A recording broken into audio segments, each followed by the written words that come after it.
I was handicapped when I got here because I was part freshman and part sophomore.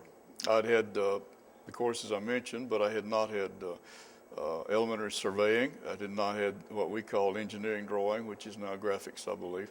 It's all on the computer now, but in those days it was a drawing board and a T-square, and that's how you did it. So that handicap lasted all the way through school, and when I became a junior, I needed to be doing bridge design, either steel or concrete, and I couldn't because I didn't have the prerequisites.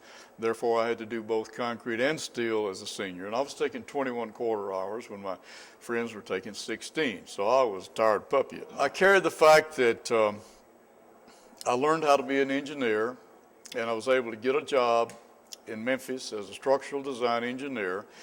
I had another problem, which I didn't mention, and that was the draft status. In those days, when you're 18 years old, if you're a male, you had to sign up for the military draft. And I joined the National Guard right out of high school, so I had 3 years of that, and then they automatically put you in some reserve. In my case, it was the Ready Reserve, and the card I had said that I was subject to a call to active duty in 30 days. Well, nobody hires a guy for 30 days, so I couldn't get interviews on campus.